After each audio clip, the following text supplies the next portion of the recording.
Well, let's see if this works. Yaddy dotty doody dotty. Alright, looks like we're live. Let's do it. What is it? What happened now? Well, it's not letting me actually click go live though. What happened to TV? What happened to TV, Daddy?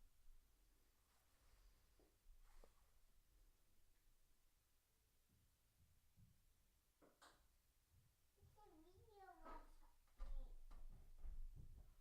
The video or something. The video or something. The video or something. Dropping frames like crazy. The video It appears that I'm live, so I'll just go ahead and get started. Hare Krishna, everybody. Welcome to the month of Kartik. And I want to welcome you guys to my surprise month-long reading of Srimad Bhagavatam. And I've got my phone here as a monitor, so that's probably what you heard if you heard that. So let me just minimize this.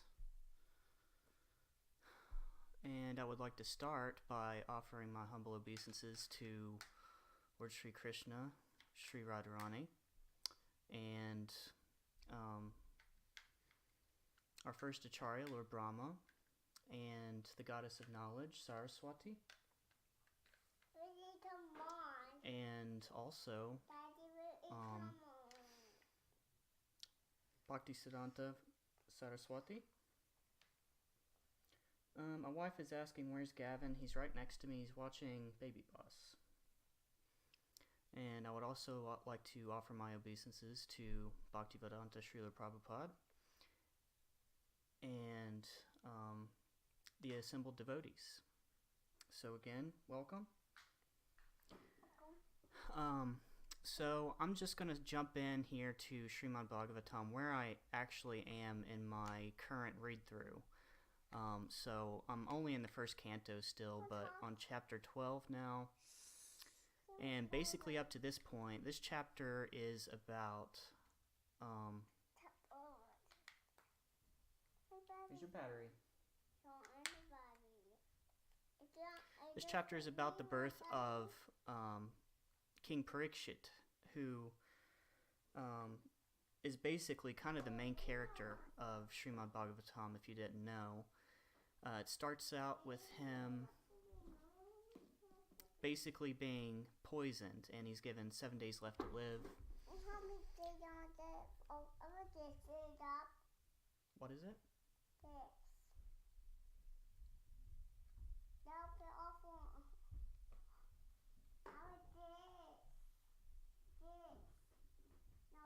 What's this? Mother Goose?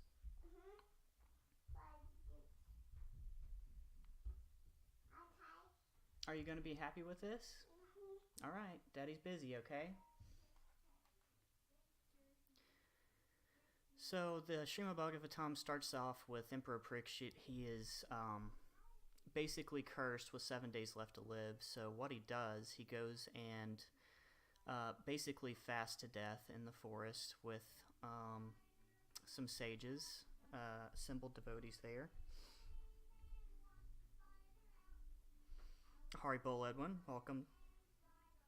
Hare Krishna, Kamadeva, welcome. Thank you guys for showing up. I know it was kind of all of a sudden, but here we are. I didn't know that I would be able to get up and running, but I was determined to try today for sure. So as I was saying, Parikshit was giving 7 days left to live, and so he came to learn from the sages about Krishna and to be given transcendental knowledge upon how to make his life a successful one. And chapter 12 basically details his birth, where I was thinking about either summarizing this or going ahead and reading the verses. I think I'll actually just go ahead and go through the first 15 verses, because I'm actually on verse 15 right now. So we'll go ahead and start from verse 1 and I'm not going to go through the purports for the first 14 verses, but I'm at least going to read the translation for each of those. So, here we go. The sage Sanaka said, the womb of Uttara, mother of Maharaj Parikshit, was spoiled by the dreadful and invincible Brahmastra weapon released by Asvatthama. But Maharaj Parikshit was saved by the Supreme Lord. Okay? So basically Maharaj Parikshit was in the womb there, and his mother, Uttara, was about to be melted away by the atomic bomb-like weapon, the Brahmastra, which was launched by,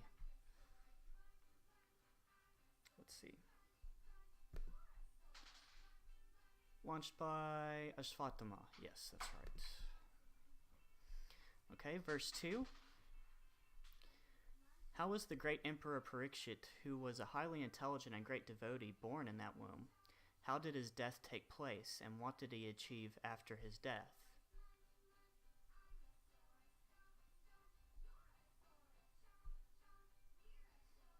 Okay.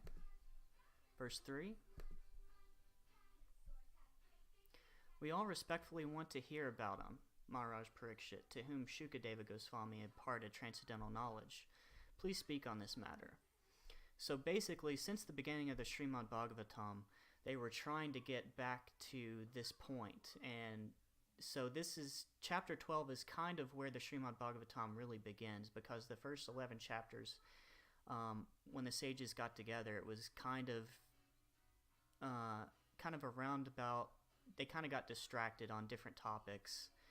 And so this is them getting back to the current situation, where Maharaj Parikshit has consulted these sages for transcendental knowledge so that he could be saved.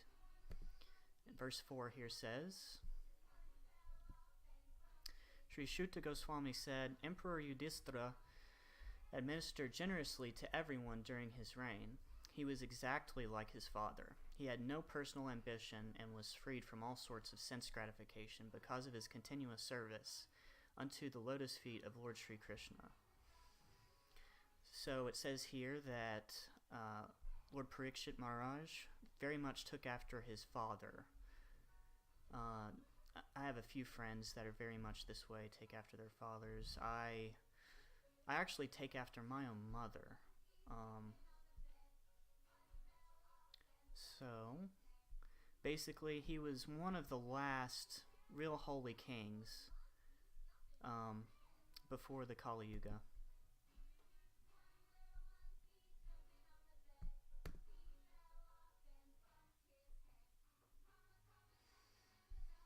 Okay, verse 5. News even reached the celestial planets about Maharaj Yudhishthira's worldly possessions, the sacrifices by which he would attain a better destination, his queen, his stalwart brothers, his extensive land, his sovereignty over the planet Earth, his fame, etc.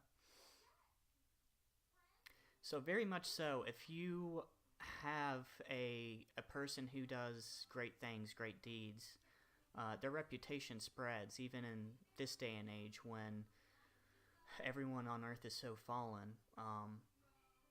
Even speaking about people of hate is a way to spread popularity.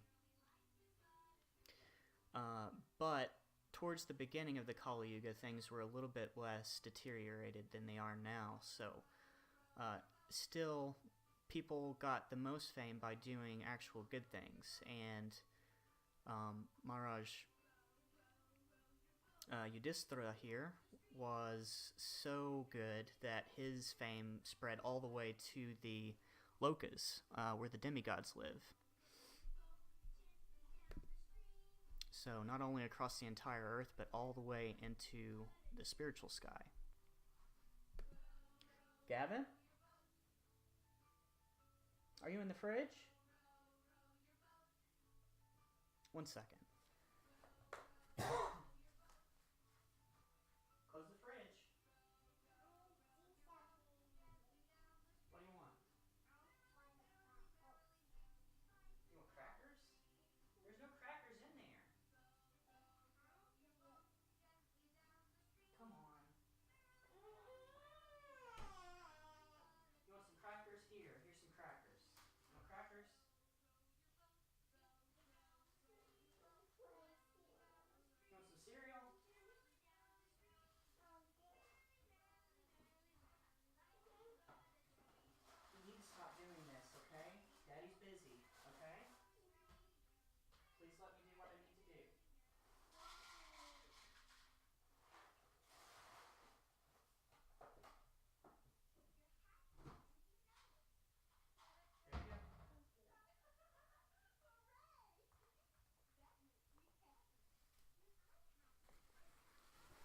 Okay, verse 6. I'm not sure exactly where I was, but I'll just start with 6 here. Okay. O Brahmanas, the opulence of the king was so enchanting that the denizens of heaven aspired for it. But because he was absorbed in the service of the Lord, nothing could satisfy him except the Lord's service. And that's the way that it should be for all devotees. Their one purpose in life is to serve Lord Krishna. Okay, verse 7. O son of Bhrigu, Sanaka, when the child Parikshit, the great fighter, was in the womb of his mother Uttara, and was suffering from the burning heat of the Brahmastra, which was thrown by Asvatthama, he could observe the Supreme Lord coming to him. So even as a fetus, he could see the Lord in the womb with him.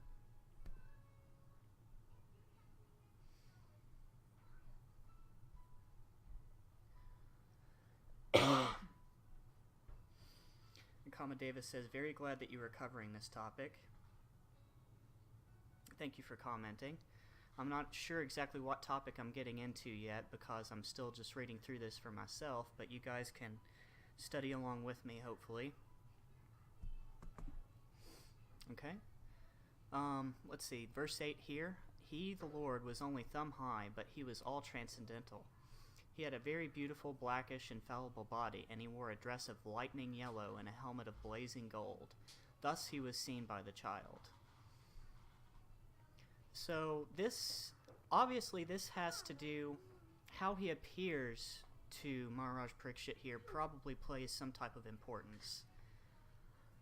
Okay, so King Parikshit, he was a king, so very much so I can see why that Krishna appeared in gold and yellow here, because as a king he probably had a taste for such things in his lifetime, always surrounded by opulences, and this of course would be part of his attraction to Sri Krishna as well, who is the Lord of all opulences.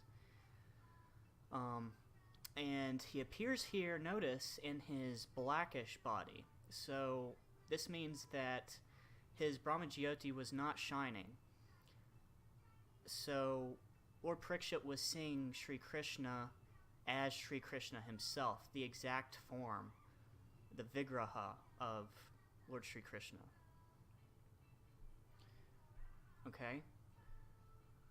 So, and he was wearing a helmet as well, and as we know, Lord Parikshit was a king and very advanced warrior, and so the way that he appeared with the helmet and all was appealing to Yudhishthira's preferences of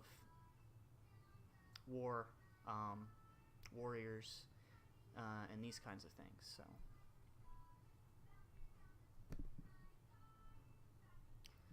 let's go to verse 9 here.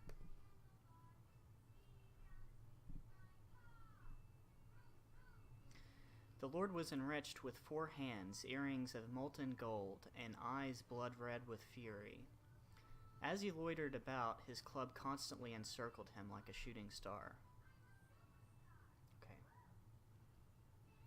So this is obviously going to be the Lord with his 4-handed form.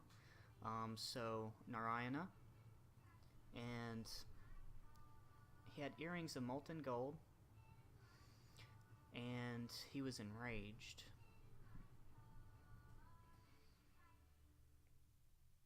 And I like the imagery there with his club, like basically like circling him, like orbiting him because of the gravity of his fury. Let's see, what verse was that again? That was 9. So let's go to 10.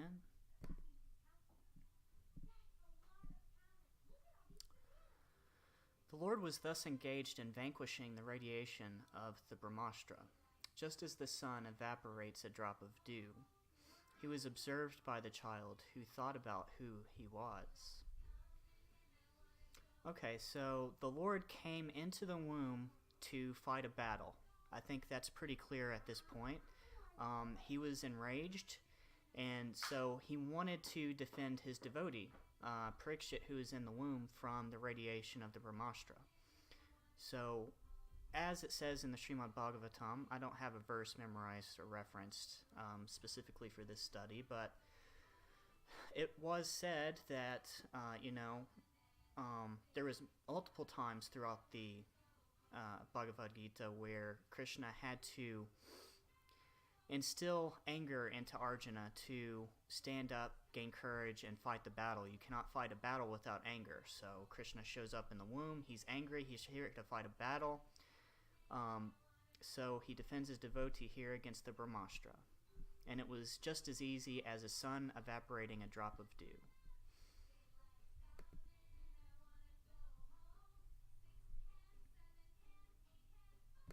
Okay, verse 11. While thus being observed by the child, the Supreme Lord Personality of Godhead, the super soul of everyone and the protector of the righteous, who stretches in all directions and who is unlimited by time and space, disappeared at once.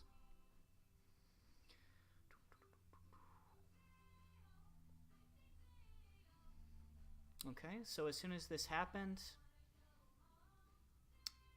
what basically happened here is that Parikshit saw Krishna, and because of his forgetfulness and forgetting who he was, him questioning who this figure was while in the womb, because of his questioning and forgetfulness, Krishna immediately disappears as soon as he takes care of the radiation from the weapon. Because, as we know, if there is any amount of false ego or forgetfulness, then immediately the Lord will disappear from your mind. Hello, Ishvari Nandini. Welcome. Thank you for showing up today. Hare Krishna to you. Alright, verse 12 here. Thereupon, when all the good signs of the zodiac gradually evolved, the heir apparent of Pandu, who would be exactly like him in prowess, took birth. So this verse right here very much so proves the validity of the zodiac system, the fact that your entire life is not only controlled by nature, but you can actually learn from nature how your life is structured, and this is the zodiac system. And I am pretty interested in this topic, and I actually very much would like to learn some more about the zodiac. I have had a reading from a few Vedic astrologers. One of my friends, who I rarely talk to anymore, Vinod Thakur, he is an expert, and from that moment on I believed in it, but reading this verse for the last time last night was really great for me because I knew the validity of it, because it made sense internally to me with my relationship with Krishna, etc. So, moving on to verse 13. Alright, Gary says, that is awesome. I wish to study more about Vedic astrology myself. Me too, man. There's a lot to it, though. And then, of course, there is a lot of tropical stuff that you kind of have to filter out the tropical system, because there's been entire books miswritten because of confusions or a agenda to overwrite Vedic astrology, the authentic astrology and zodiac, with the fake Western variety.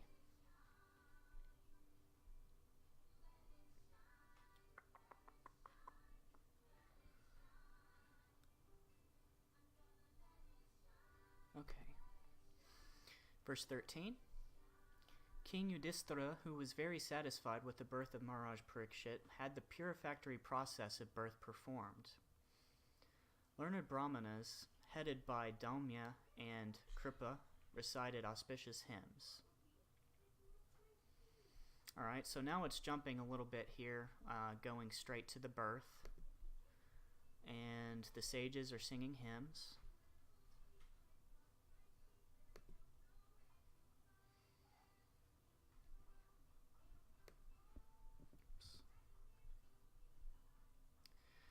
upon the birth of a son, the king, who knew how, where, and when charity should be given, gave gold, land, villages, elephants, horses, and good food grains to the Brahmanas. Okay?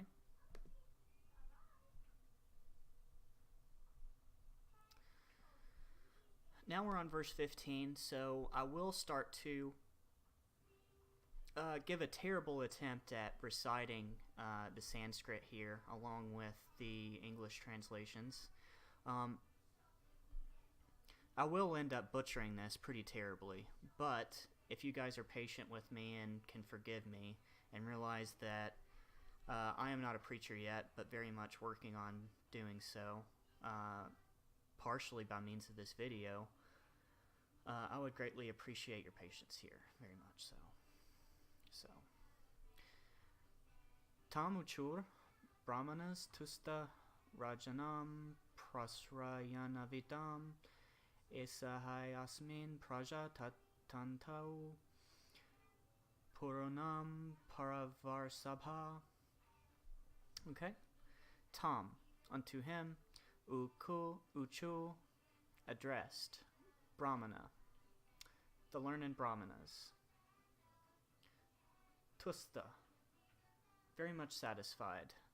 Rajanam, unto the king. Prashraya anvitam, very much obliging. Esha, this. Hi, certainly. Ashmin, in the chain of. Prajatanto, descending line. Purunam, of the Purus. Parava Rishaba, the chief among the Purus.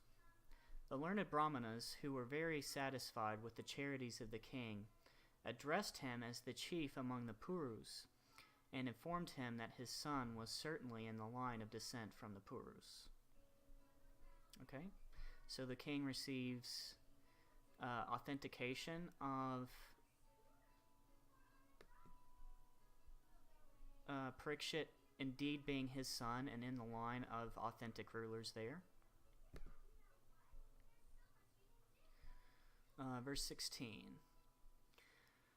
Daivana pratigatena sukle shamashtam upeushi ratovo nugrahartaya vishnuna prabha vishnuna.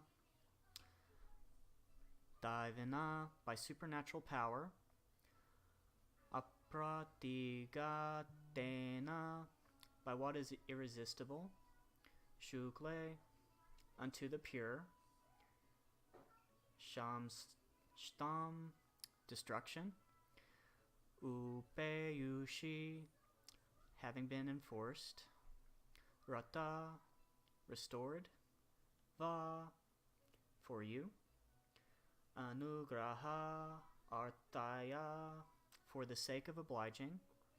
Vishnuna, by the all-pervasive Lord. Prabha Vishnuna, by the all-powerful. The Brahmana said, this spotless son has been restored by the all-powerful and all-pervasive Lord Vishnu, the personality of Godhead, in order to oblige you. He was saved when he was doomed to be destroyed by an irresistible supernatural weapon.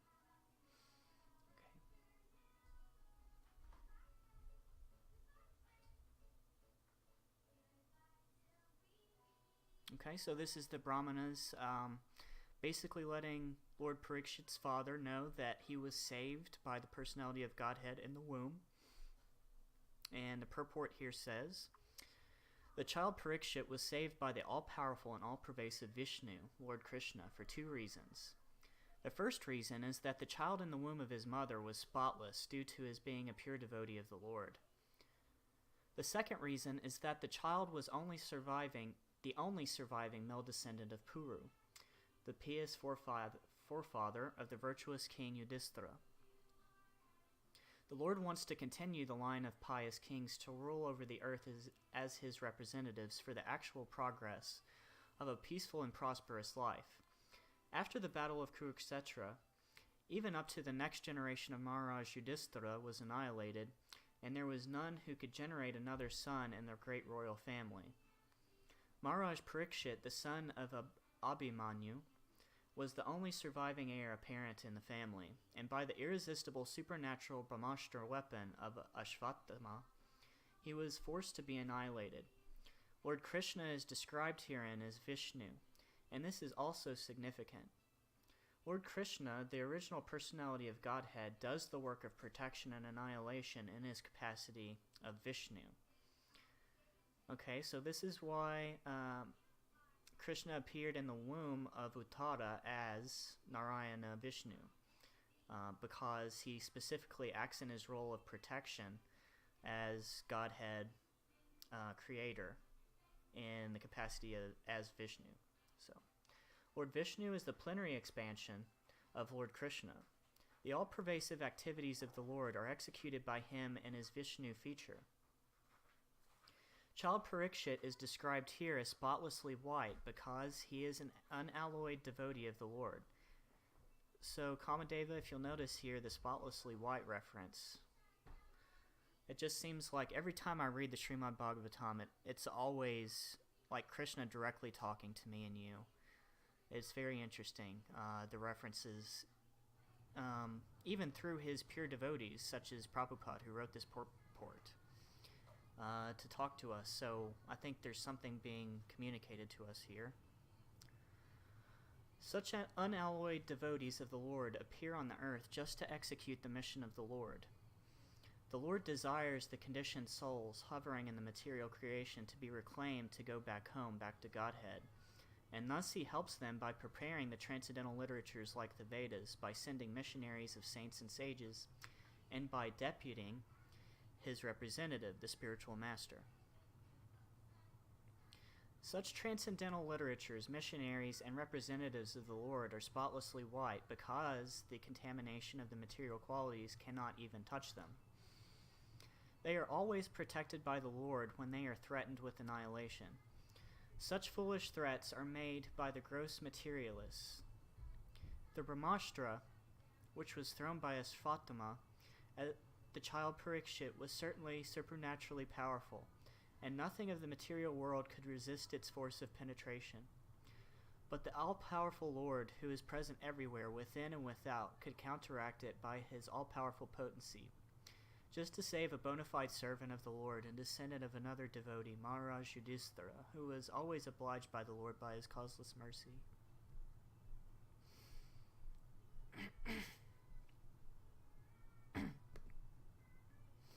Sorry guys, choking up a little. Okay, verse 17.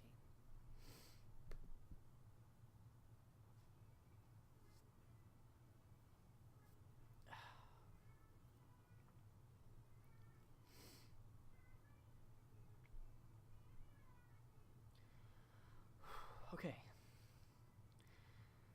Tashman namna Vishnurata iti loke bhavishyati na sandeho mahabhagavato mahan.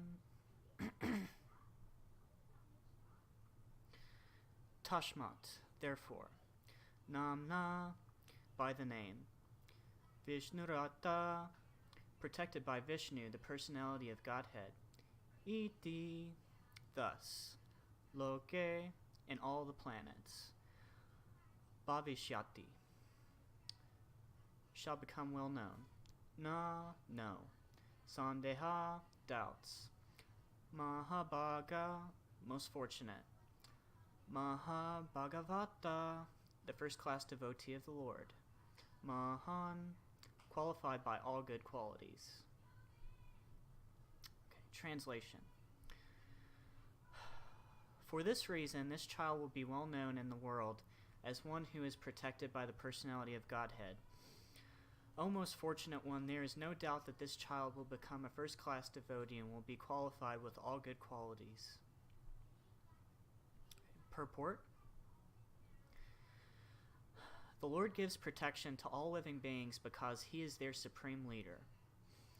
The Vedic hymns confirm that the Lord is the supreme person amongst all personalities. The difference between the two living beings is that the one, the personality of Godhead, provides for all other living beings, and by knowing him, one can achieve eternal peace. Katha-upanishad. Such protection is given by his different potencies to different grades of living beings, but as far as his unalloyed devotees are concerned, he gives the protection personally. Therefore, Maharaj Parikshit is protected from the very beginning of his appearance in the womb of his mother, and because he is especially given protection by the Lord, the indication must be concluded that the child would be a first-grade devotee of the Lord with all good qualities. There are 3 grades of devotees, namely the Mahabhagavata, Madhyama Adhikari, and the Kanistha Adhikari. Those who go to the temples of the Lord and offer worshipful respect to the deity without sufficient knowledge in the theological science, and therefore without any respect for the devotees of the Lord, are called materialistic devotees, or Kanistha Adhikari, the 3rd grade devotees. Secondly, the devotees who have developed a mentality of genuine service to the Lord, and who thus make friendships only with similar devotees, show favor to the neophytes and avoid the atheists, are called 2nd grade devotees.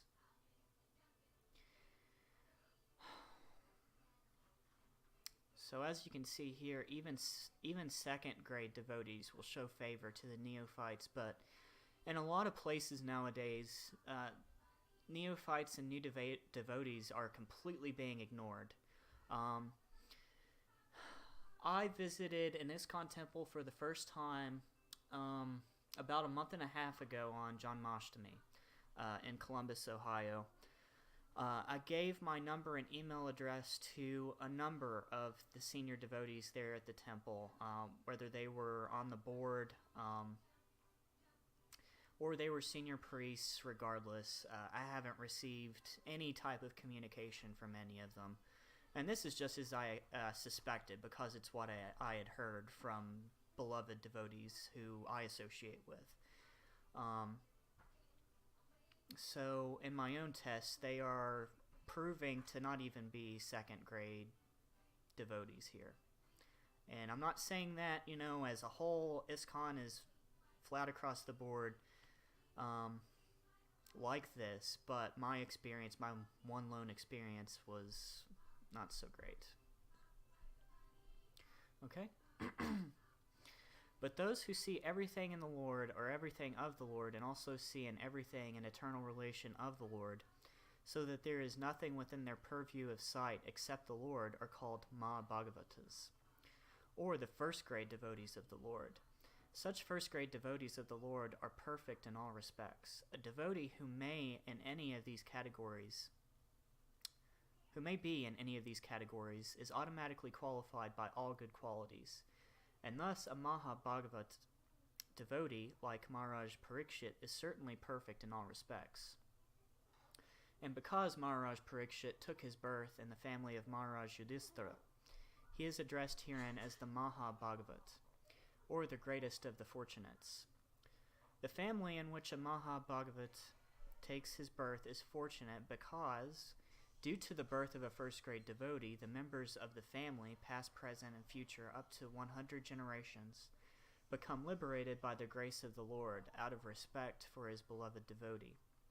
Therefore, the highest benefit is done to one's family simply by becoming an unalloyed devotee of the Lord. Okay. This is good advice by Prabhupada here, especially for me.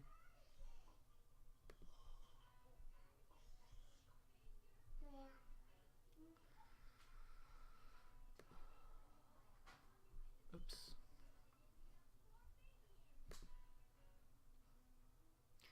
I think I have time for probably 2 more verses here because I have to go pick up my son from school, but okay. Verse 18. Shri Raja Ovaka Apiyesha Vamshyan Rajarshin Punya Shlokan Mahatmana Anuvarita Shvidyasasa Sadhu Vadena Satama. Okay. Synonyms: Sri Raja, the all-good king, Maharaj Yudhishthira. Uvaka said, Api, whether. Esha, this. Vamshyan, family. Raja Rishin, of saintly beings, of saintly kings. Punya Shlokan, pious by the very name. Mahatmana, all great souls. Anuvartita, follower. Shvit, will it be. Yashasha, by achievements. Sadhu Vadina, by glorification. Sattama, O great souls. Translation: The good king Yudhishthira inquired, O great souls, will he become as saintly a king, as pious in his very name, and as famous and glorified in his achievements, as others who appeared in this great royal family? So this statement to me is becoming a little... Well, it depends on his attention. I was going to say this seems a little bit materialistic to be referring to a line, a material bloodline, but I think this is Yudhishthira probably referring more so to the spiritual nature of those in his family, which I can definitely respect here. So it's basically Yudhishthira asking, about the future of his son, Maharaj Parikshit. Purport. The forefathers of King Yudhishthira were all great saintly kings, pious and glorified by their great achievements. They were all saints on the royal throne, and therefore all the members of the state were happy, pious, well-behaved, prosperous, and spiritually enlightened. This pretty much confirms what I said. Under strict guidance of the great souls and spiritual injunctions, such great saintly kings were trained up. And as a result, the kingdom was full of saintly persons and was a happy land of spiritual life. So as it shows here, when you have saintly leadership, the leadership or that nature of the saints is passed on to all those who associate them, and in the case of a king, throughout the entire land. Maharaj Yudhishthira was himself a replica of his ancestors, and he desired that the next king after him become exactly like his great forefathers. He was happy to learn from the learned Brahmanas that by astrological calculations the child would be born a first-grade devotee of the Lord, and more confidentially, he wanted to know whether the child was going to follow in the footsteps of his great forefathers. That is the way of the monarchical state. The reigning king should be a pious, chivalrous devotee of the Lord, and fear personified for the upstarts. He must also leave an heir apparent, equally qualified to rule over the innocent citizens. In the modern setup of the democratic states, the people themselves are fallen to the qualities of the Shudras or less, and the government is run by the representative, who is ignorant of the scriptural mode of administrative education. Thus, the whole atmosphere is surcharged with Shudra qualities, manifested by lust and avarice. Such administrators quarrel every day amongst themselves. The cabinet of ministers changes often due to party and group selfishness. Everyone wants to exploit the state resources till he dies. No one retires from political life unless forced to do so. How can such low-grade men do good to the people? The result is corruption, intrigue, and hypocrisy. They should learn from Srimad Bhagavatam how ideal the administrators must be before they can be given charge of different posts. I know I have to pick them up soon, honey. I just said that I had time for about 2 more verses. I'm going to leave in probably about 12 minutes, so...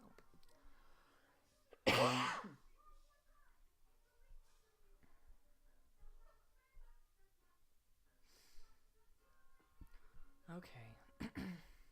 So, verse 19. we'll stop here and we can pick up on verse 20 later or tomorrow or whenever I get back to this. But I am going to be putting an emphasis on streaming Srimad Bhagavatam this month and my own thoughts and inquiries as I read through it, and hopefully enliven all of you and motivate you to also read Srimad Bhagavatam or tune in with me as I read through. So, verse 19 here. Brahmana ucha partha prashavita sakshad ishvakur iva manava brahmanya shatya sandhaska ramo dasartir yata. Brahmana, the good Brahmanas. Ucha said, Partha, O son of Pertha. Praja, those who are born. Avita, maintainer. Sakshat, directly. Ishvaku iva, exactly like King Ishvaku. Manava, son of Manu. Brahmanya, followers and respectful to the Brahmanas. Satya Santha, truthful by promise. Ka, also. Rama, the personality of Godhead Rama. Dasarati, the son of Maharaj Dasaratha. Yata, like him. Okay, the translation. The learned Brahmanas said, O son of Pertha, this child shall be exactly like King Ikshvaku, son of Manu, in maintaining all those who are born. And as for following the Brahmanical principles, especially in being true to his promise, he shall be exactly like Rama, the personality of Godhead, the son of Maharaj Dasaratha. Come here.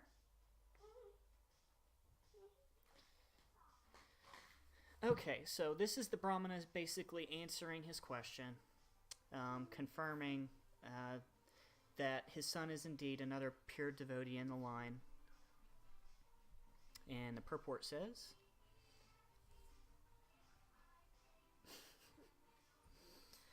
Praja means the living being who has taken his birth in the material world. Actually, the living being has no birth and no death. But because of his separation from the service of the Lord and due to his desire to lord it over material nature, he has offered a suitable body to satisfy his material desires.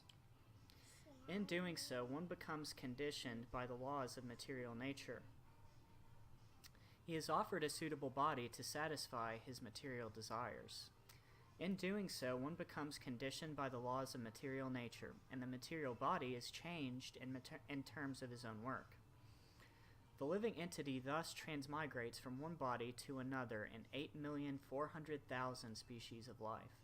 But due to his being part and parcel of the Lord, he not only is maintained with all necessaries of life by the Lord, but also is protected by the Lord and his representatives, the saintly kings. These saintly kings give protection to all the prajas, or living beings, to live and fulfill their terms of imprisonment. Maharaj Parikshit was actually an ideal saintly king because while touring his kingdom, he happened to see that a poor cow was about to be killed by the personified Kali, whom he at once took to task as a murderer.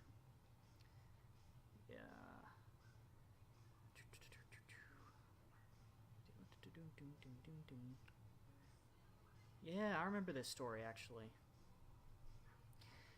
This means that even the animals were given protection by the saintly administrators, not from any sentimental point of view, but because those who have taken their birth in the material world have the right to live.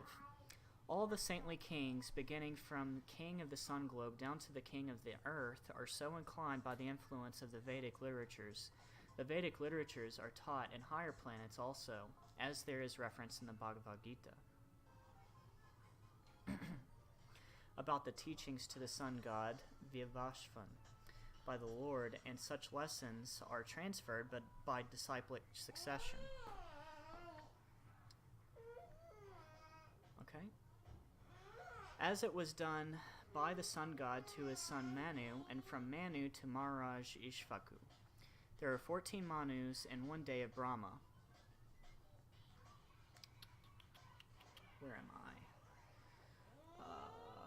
I know, buddy. Hold on, I'm almost done.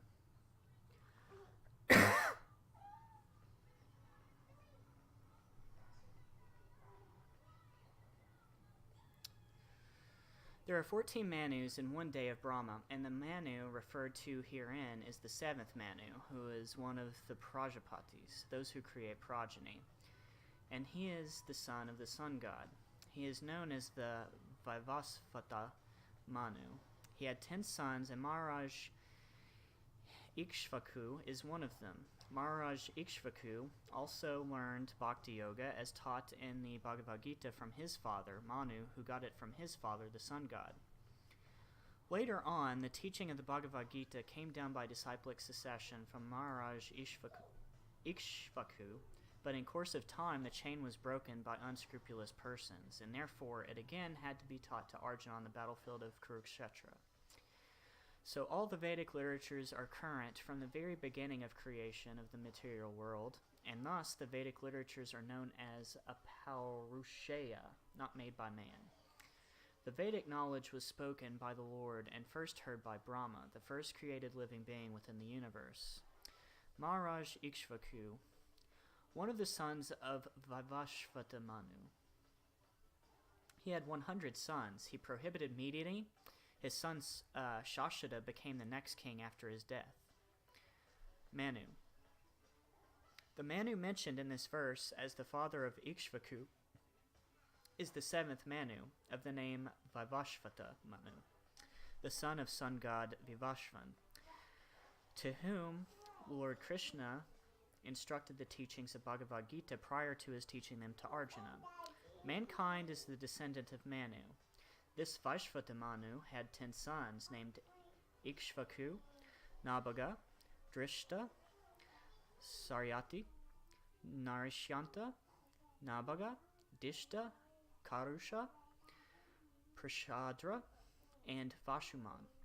The Lord's incarnation, Matsya, the gigantic fish, was advented during the beginning of Vaivasvata Manu's reign. He learned the principles of Bhagavad Gita from his father, Vivashvan, the sun god, and he re-instructed the same to his son Maharaj Ikshvaku.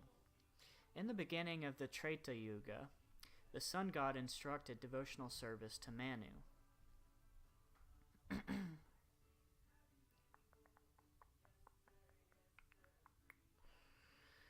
And Manu in turn instructed it to Ikshvaku for the welfare of the whole human society. Lord Rama, the Supreme Personality of Godhead, incarnated himself as Sri Rama, accepting the sonhood of his pure devotee Maharaj Dasharatha, and the king of Ayodhya. Okay. Lord Rama descended along with his plenary portions, and all of them appeared as his younger brothers. In the month of Chaitra, on the 9th day of the growing moon in the Treta Yuga, the Lord appeared as usual to establish the principles of religion and to annihilate the disturbing elements. When he was just a young boy, he helped the great sage Vishvamitra by killing Shubahu and striking Marika, the 2 demons who were disturbing the sages in their daily discharge of duties. The Brahmanas and Kshatriyas are meant to cooperate for the welfare of the mass of people. The Brahmana sages endeavor to enlighten the people by perfect knowledge, and the Kshatriyas are meant for their protection. Lord Ramachandra is the ideal king for maintaining and protecting the highest culture of humanity, known as Brahmanya Dharma.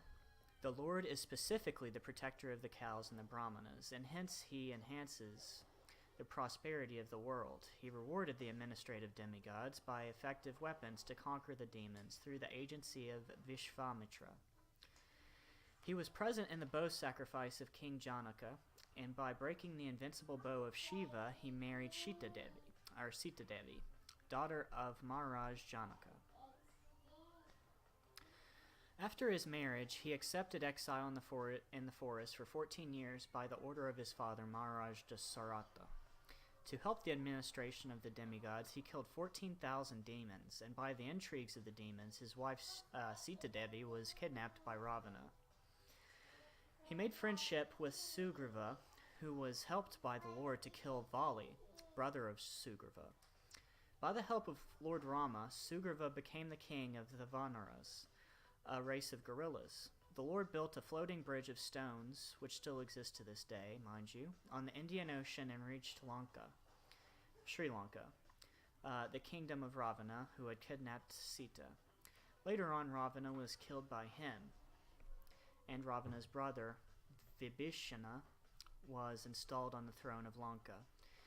Vibhishana was one of the brothers of Ravana, a demon, but Lord Rama made him immortal by his blessings. On the expiry of 14 years, after settling the affairs at Lanka, the Lord came back to his kingdom, Ayodhya, by Flower Plain. He instructed his brother Satrughna to attack Lavanashura, who reigned at Mathura, and the demon was killed. He performed 10 Ashvamedha sacrifices, and later on he disappeared while taking a bath in the Sarayu River. The great epic Ramayana is the history of Lord Rama's activities in the world, and the authoritative Ramayana was written by the great poet Valmiki. Okay. Kamadeva says the unscrupulous persons were Brahmavadis. I'm assuming you're referring to the Manu passage there. Let's see, unscrupulous persons.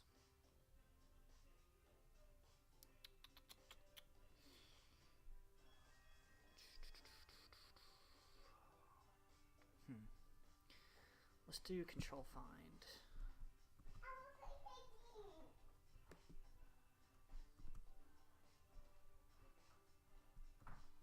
No. Unscrupulous. Oh, here it is. Okay.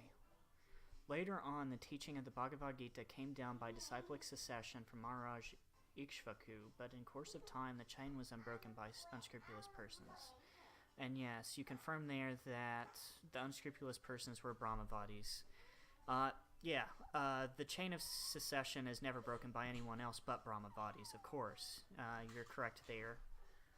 No doubts about that, for sure. So if anybody else has any questions, I guess now's the time to chime in. I can spare probably another 3 or 4 minutes. What, buddy?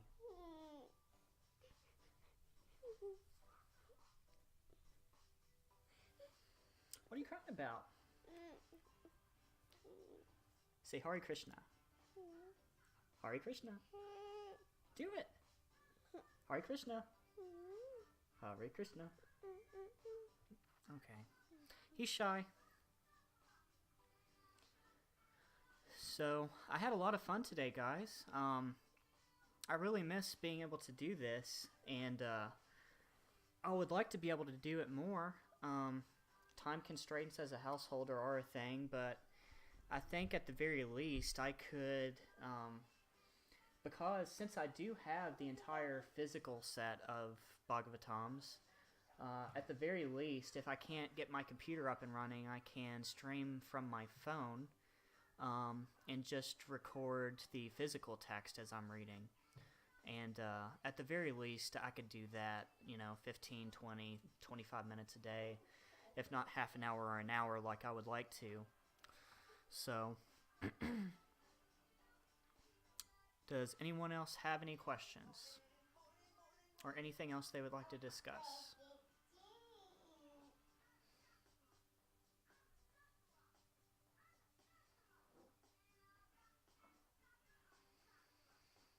Alright, Kamadeva says Type 2 and Type 3 Brahmavadis to begin with. Later, Type 1 Brahmavada became more prominent by Arjuna's time. Type 2 and Type 3. Ah, yes. And who's to say, what type of Brahmavadis they had in the far distant past, because I'm sure the scriptures have in many places been lost and had to be reestablished, and nowadays even the scriptures that we have now probably aren't 100% true, although Lord Sri Krishna can bring across his message to anyone regardless of what the text says, as long as one is following Guru and interior vision, of course. But, in the past, who knows what type of Brahmavadis they had. The 7 kinds that we have today, I don't know if that's eternally the amount that there's always been. Maybe there were different ones before. But if anybody else wants to inquire more information about Brahmavadis and different types of Brahmavadis, Mayavadis, etc., I urge you to watch my friend Kamadeva's video about the 7. And I think he covered it in the video on his coverage of the encoding of a song by Prince about the 7 kinds or 7 types. And I don't know if it was that specific song or a different one, but if you go to his channel on YouTube, just search Kamadeva and search 7 in his channel, you'll find it and it'll come right up. So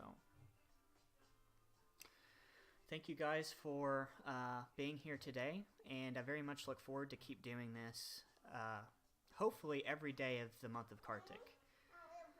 So Hare Krishna, Dandavats Pranams to all of you guys, and I hope you guys have a great day, a great month, and a successful lifetime. Hare Krishna.